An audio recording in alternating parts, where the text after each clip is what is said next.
Family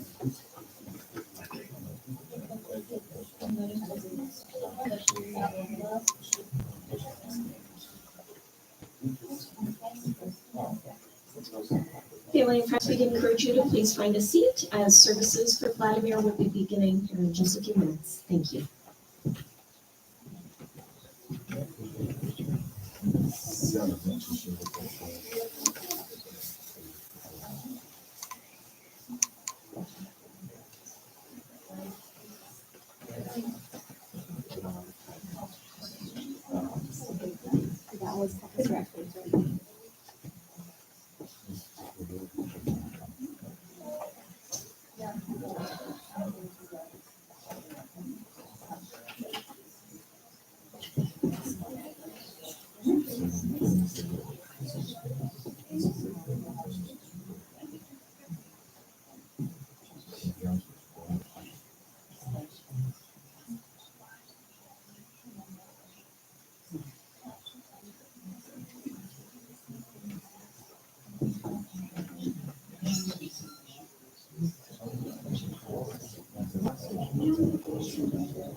Family and friends, as we get started today, our first selection is going to be by Chopin, and this is a friendly reminder, if you haven't already done so, to please turn off your cell phones or turn them on silent. Thank you.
Ladies and gentlemen, family and friends, we gather here today to bid a final farewell to a remarkable individual, Vladimir Galchev. Born May 26, 1952, in Sofia, Bulgaria, Vladimir's journey through life has left an indelible mark on those who had the privilege of knowing him. On Thursday, December 7, 2023, surrounded by his loving family, Vladimir peacefully departed this world, leaving behind a legacy of intellect, warmth, and boundless curiosity. Vladimir's early years in Sofia laid the foundation for a distinguished academic career. Graduating high school in 1970, he went on to earn his Master's of Chemistry from Sofia University in 1977, where he immersed himself in the realm of scientific exploration. A pivotal moment in Vladimir's life came when, alongside his beloved wife Vanya, he moved to Athens, Georgia. Their love story, beginning in college and sealed in marriage on July 31st, 1977, was a source of strength and joy throughout their lives.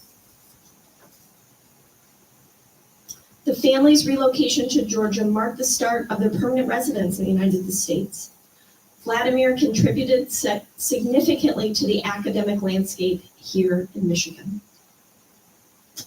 He came to the University of Michigan following their trip to Georgia. Vladimir's passions were as diverse as they were profound. He reveled in the company of his family, cherished the wonders of travel, and found solace in music, and maintained his insatiable curiosity that fueled his intellectual pursuits. Today, we remember and honor Vladimir as a devoted husband, a loving father, and a cherished grandfather. As we gather to celebrate Vladimir's life, let us reflect on the impact he had on those around him.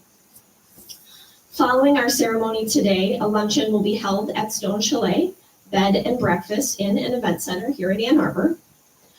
This will offer an opportunity for friends and family to come together and share those cherished memories of a life well lived.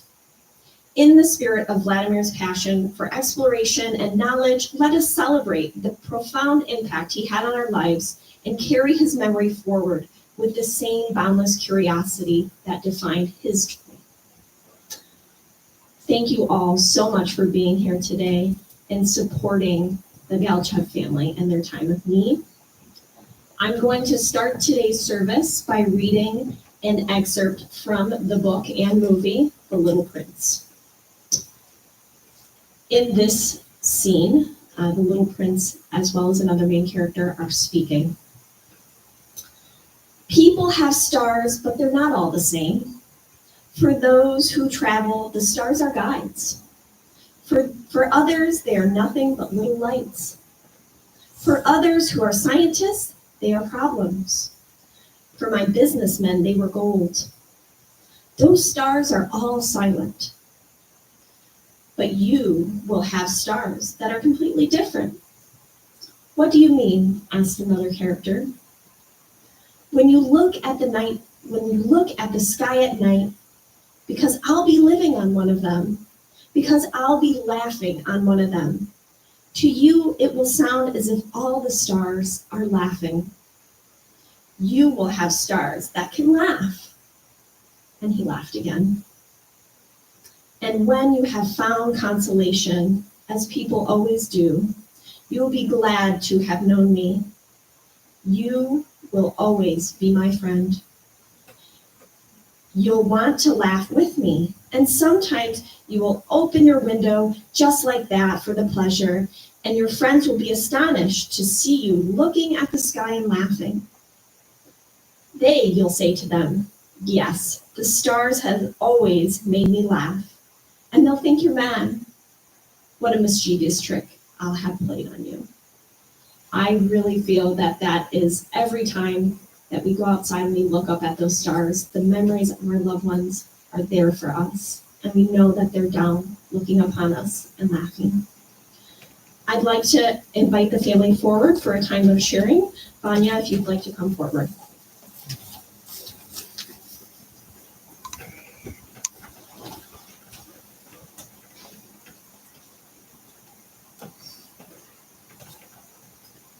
Hello everyone. I'll concentrate on reading because I cannot tell it all. Thank you all for being here today to celebrate the life of my beloved husband, Vladimir Galchev. It is painful for me to speak, so please bear with me. It is a time to say goodbye to an exceptional person. My husband, Vladimir Galchev, passed away on December 7th. His death is a sad loss for our family, but today I want to share different things with you. I'm going to tell you a couple of amusing stories about my husband because he was rarely ever serious, although you would not expect it as he seems always serious. Vladimir liked nothing better than making people laugh. So as you heard, we met at the University of Sofia many years ago in 1972. Both of us were students in the Department of Chemistry at Sofia University. In our second year, Vladimir invited me to a New Year party and promised my father that we would get back home at 2 a.m., but we came back only at 6 a.m. And I can tell you, he did not score any good points with my father. It took me about 4 years to convince him to marry me, although he survived with me 46 years. After graduation, both of us started working in Sofia. He was working in the Institute of Soil Science, Nicola Pushkar.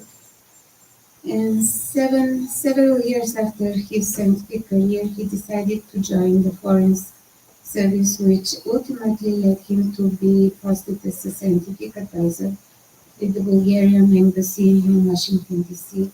at the beginning of 1988. That was the first time we came to America.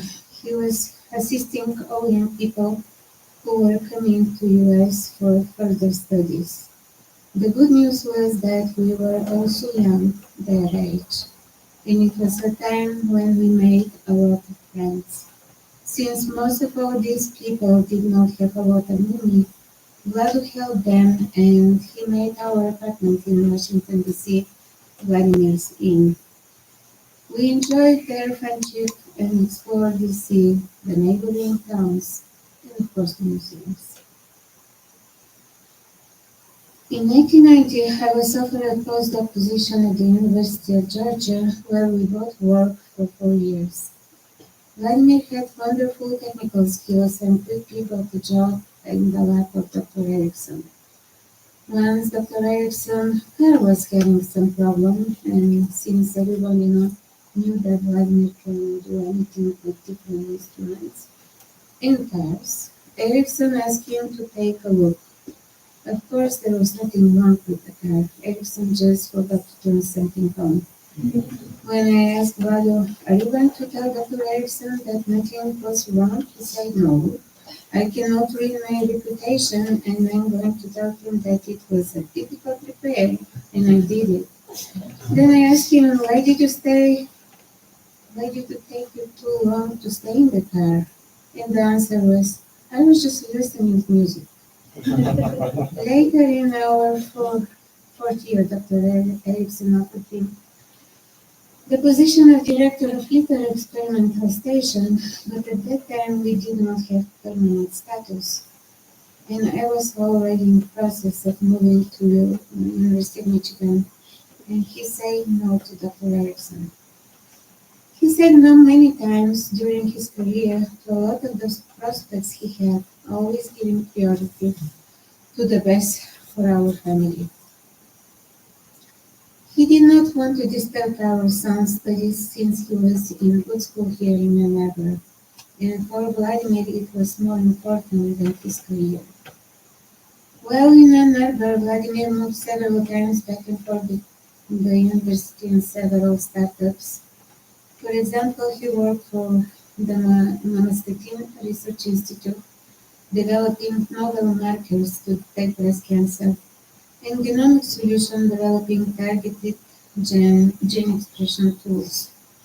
But both of the institutes, one was closed and the other was acquired by Harvard Biosciences. So Vladi later moved back to the university where he remained till the end of his career. And everywhere he worked, he left a mark. I was lucky that we were colleagues. He was proteomic 90%. I was lipid person, so he was very often helping me at home to figure out things which I need to do in the lab, which were not my specialty. And I always cherish his help because it was unconditional. So let me talk about his hobbies. Vladimir's main hobby was to constantly repair something in the home. He was praising me and saying that I'm so talented that I can burn you in a toaster. Later, when he was not able to be physically active, he became a good instructor for me. And another hobby he had was hiking. In Bulgaria, we hike a lot in the Pirin mountain. This is the mountain where his parents are born. I was very much afraid of bears, and he made fun of my fears, telling me that if a bear would see me, it would run away and we would be safe. We both like to travel and took a lot of trips in America as well. Vladimir grew up without a father, so it was very important for him to give our son everything that he needed. but always with a condition.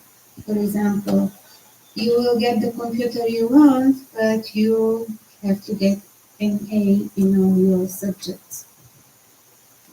Later, when our granddaughter Ali came into this world, she was she actually took first place in his heart. I think that I came in the distant third. Even when he was unable to talk, when he was hospitalized, and Sen would show him Alice videos that our daughter-in-law Karina recorded, it would bring a big smile to his face. He did deeply love his son, daughter-in-law, and his granddaughter, and they loved him in return. Vladimir was a man with high intelligence and inquiring mind. He was well-read in science, philosophy, and literature. He was the person who always willing to help whenever he could. It was in his nature to fight and never lose, as the song of Mary Hopkins, those were the days goes.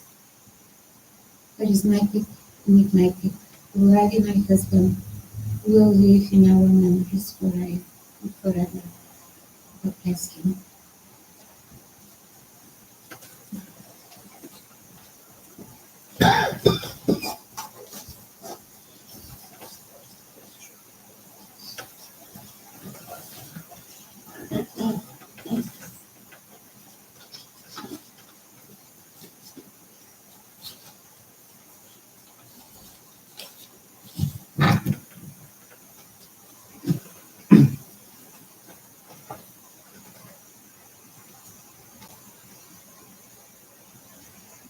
When someone passes, you're inevitably drawn down memory lane with those who stay.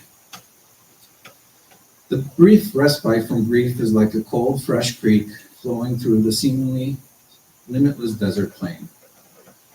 You hope the stories, tales, anecdotes, and legends keep flowing.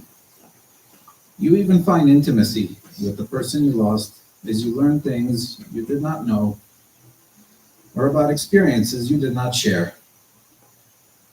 That is certainly not a stretch with my father, who never bragged, never complained, and seldom opened the door inside. When he and I spend time together, he preferred I do the talking. How are you? How's the family?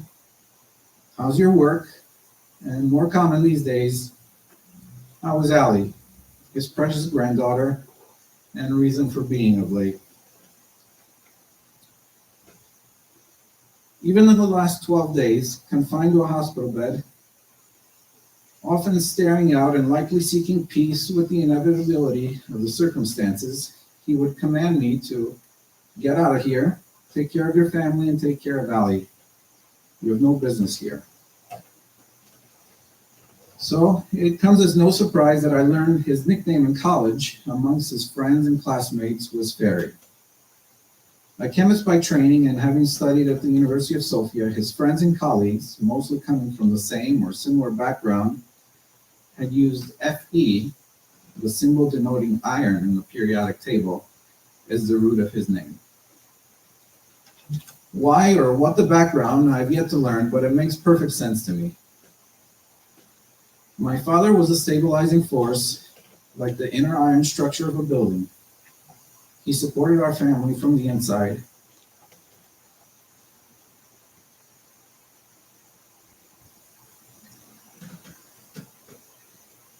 The unseen strength holding us up. He was not flashy, seldom if ever put himself or his career first. He worked in the background, architecting, making the most of every dollar. He provided security and balance for my mother and myself. 2 homes, an education for me, this and much more that I took for granted. I remember sitting in his lap and steering the car. When we arrived in Washington, I was 7, and many things were interesting. His diplomatic car, a Ford Tempo, didn't have gears but had many new buttons, each of which my father patiently allowed me to test. I remember spending weekend mornings with him in the University of Georgia warehouse. In the middle, a scaled model of a chemical processing plant, partially in shambles, a result of Newtonian physics, a truck bed, and poor restraints. My father had undertaken the job of putting this maze of pipes together. I watched him fashion and bend miscellaneous widgets of plumbing supplies one by one, meticulously gluing and painting. I, of course, a trusty apprentice, helped by checking the power tools, exercising the warehouse doors, and verifying the consistency of the paint spray. He was a master handyman throughout his life. Very good with his hands despite growing up without his own father. Thrust into this position by tragedy at an early age impacted him and influenced his love towards me.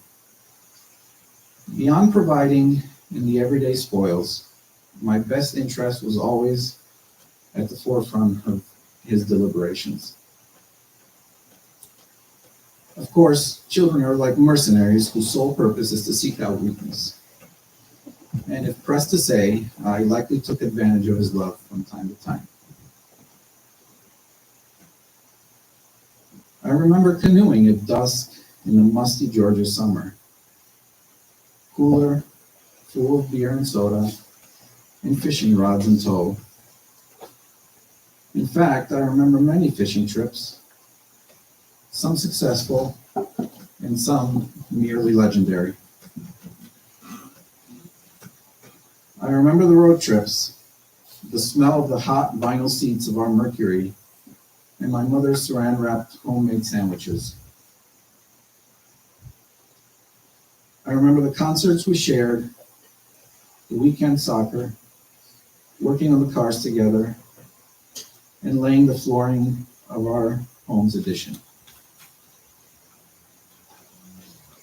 In all these simple, pleasant memories, he is the same, that inner sturdiness, that jovial nature that took pleasure in the time he spent with me. Under the right conditions, even iron bends.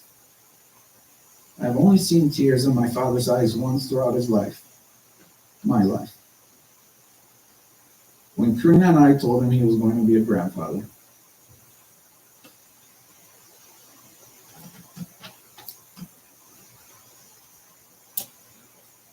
He and Alexandra like reflections spaced in time. She immediately knew how to tease. She immediately knew who to tease and where to get teased, as if the unspoken game was already coded in. Of course, the last property of iron is that it rusts.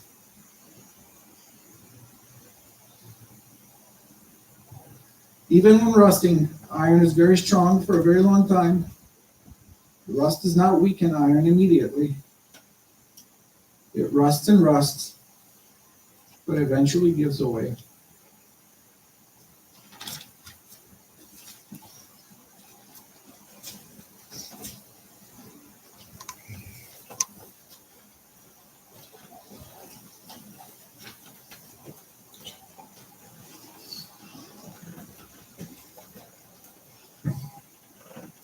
Vladimir is my younger brother. We grew up very close, struggling with the tragical loss of our father. Vladko, this is the name we called him, was not even 9 years old when our life became, for us, really tough.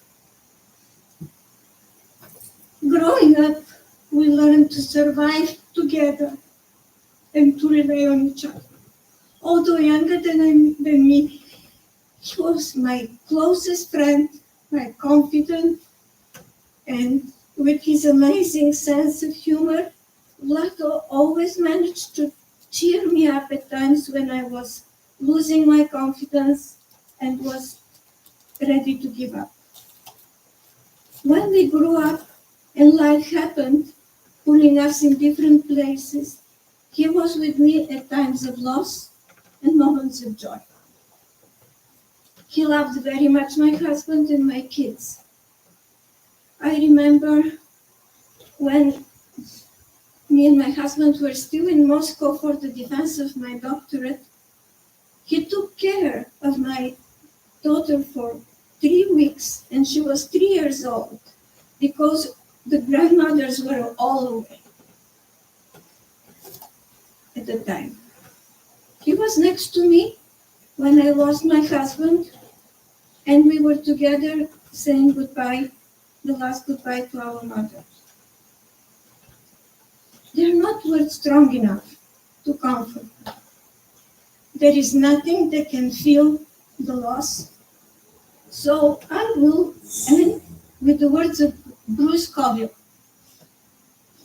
Nothing you have is lost, really. Not really.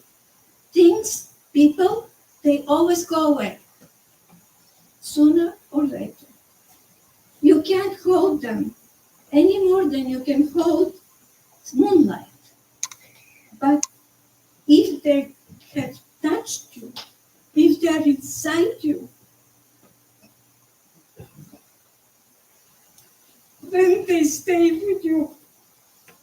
The only things you ever really have are the ones you hold inside your heart.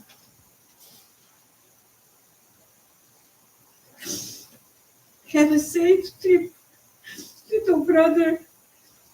Have a safe run to the stars, Vlado, and let my love, and let you feel my love through your journey.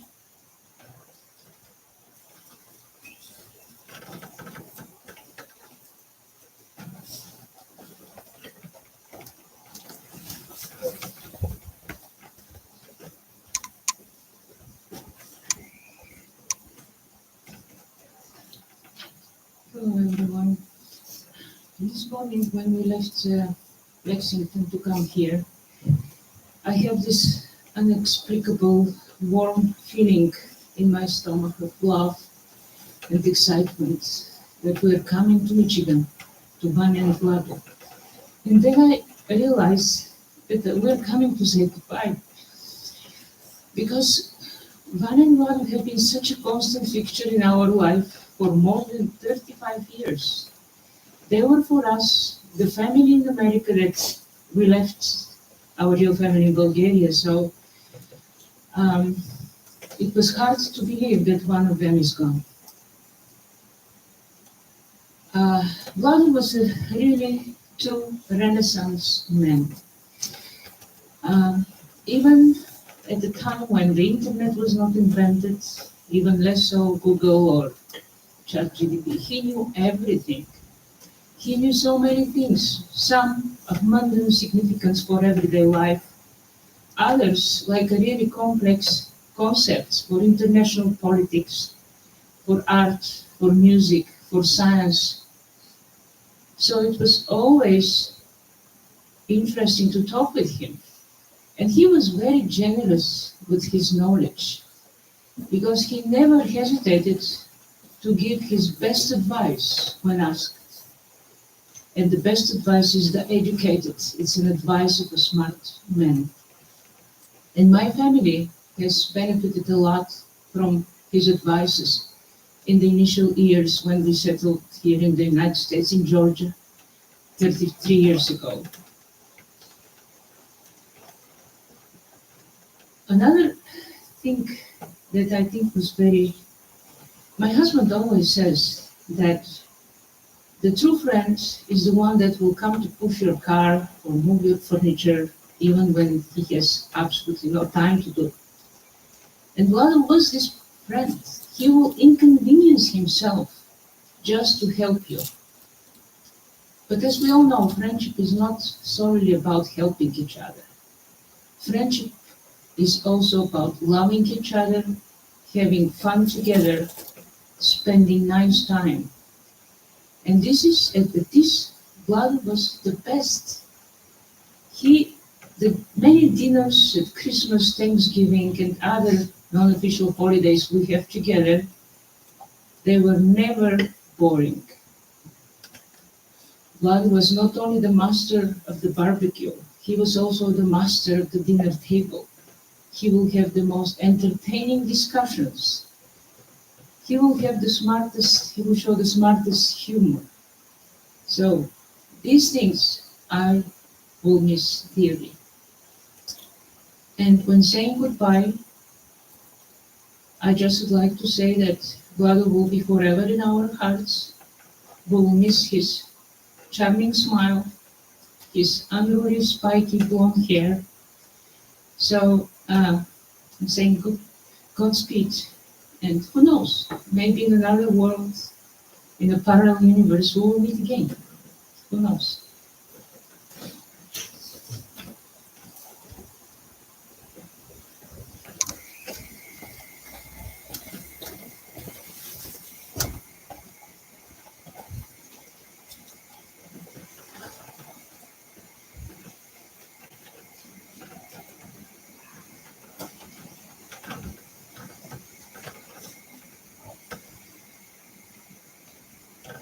For those of you who don't know me, my name is Vidya Sarma, and I've been a friend of the family for the last more than 25 years. Although I first knew Vanya professionally at the University of Michigan, the relationship almost immediately became that of a family. It's a common theme that you've been hearing today. I came to regard her as a sister, and we have joked in the past that maybe we were sisters in our previous lives, because you need to believe in reincarnation about that. Okay, so just as when you need technology, it sometimes abandons you. Okay, forget this.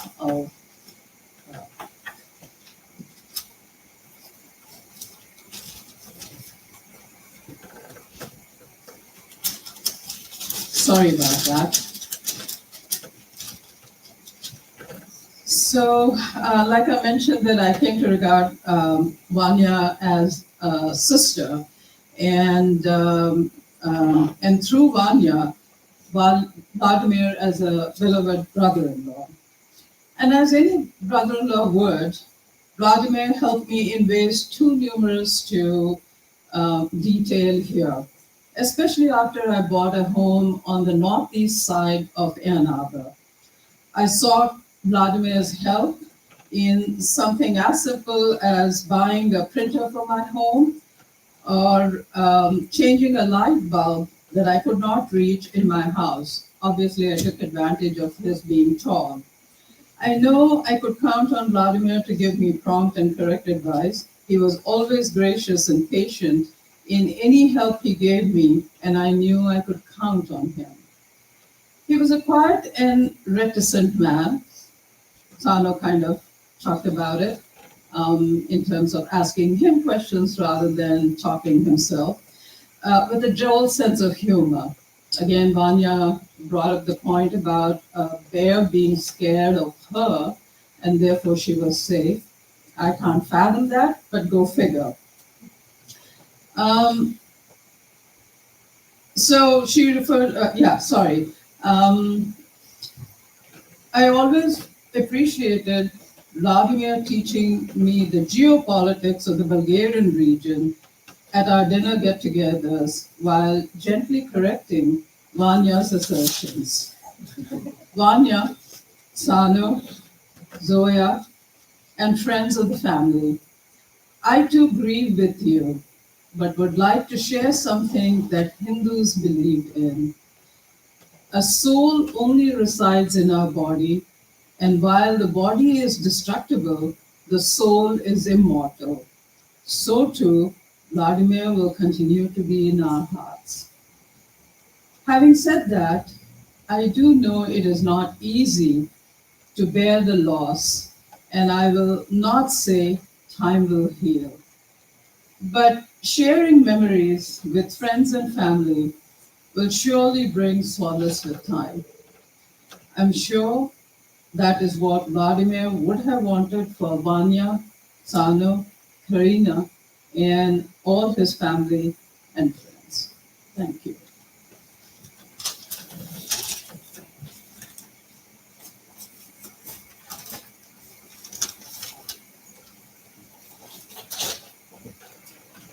Thank you, everyone.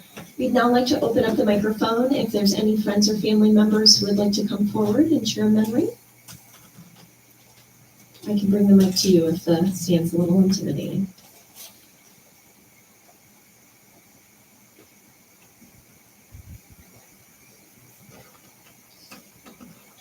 While we're thinking of what we'd like to say, we'll now hear a musical selection from Mozart.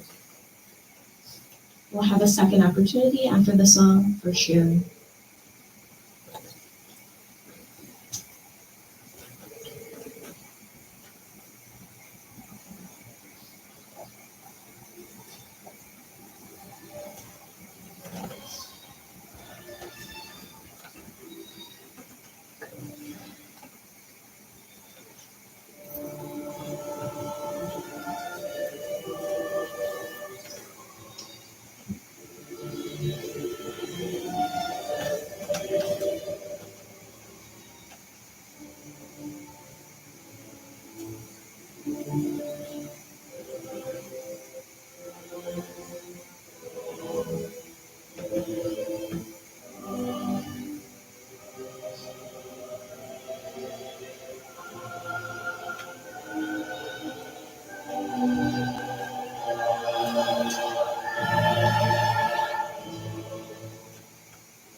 Would anyone like to share a memory right now? There will be that opportunity again to share with the family directly at the luncheon after our service today. So as we bring our service for Vladimir to a close today, I'd like to leave you with the words of Henry Scott Holland with his poem, "Death is Nothing at All." Death is nothing at all. I've only slipped away into the next room. I am I, and you are you. Whatever we were to each other, that we still are. Call me by my old familiar name. Speak to me in the easy way that you always used. Put no difference in your tone. Wear no forced air of solemnity or sorrow. Laugh as we always laughed at those little jokes we enjoyed together. Play, smile, think of me, pray for me. Let my name be ever the household word that it always was. Let it be spoken without effect, without the trace of a shadow in it. Life means all that it ever meant. It is the same as it ever was. There is unbroken continuity. Why should I be out of mind because I am out of sight? I am waiting for you, for an interval somewhere very near, just round the corner. All is well. As we leave today, let us know that we are one and we are supported and loved by all the people in this room. On behalf of New Life Funeral Chapel, I would like to thank you for allowing our staff and our team to support you in your time of need. As we leave today, I will dismiss from the back forward. If you would like to come forward and give a condolence, and then we would ask that you please return to your vehicle and make your way to the Stone Chalet. If you need instruction or help getting there, please find one of our staff members. As we leave today, we'll hear our last song by Mahler. Again, thank you very much.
I would like to tell everybody to take their tweet, and the message is written what that symbolize. If you would like to, whichever the As you exit, there are a little treat there in the back for you. Do you want to explain the significance of them? No. Okay. Yes. So please take one of those little treats in the back. There's a beautiful message written to them.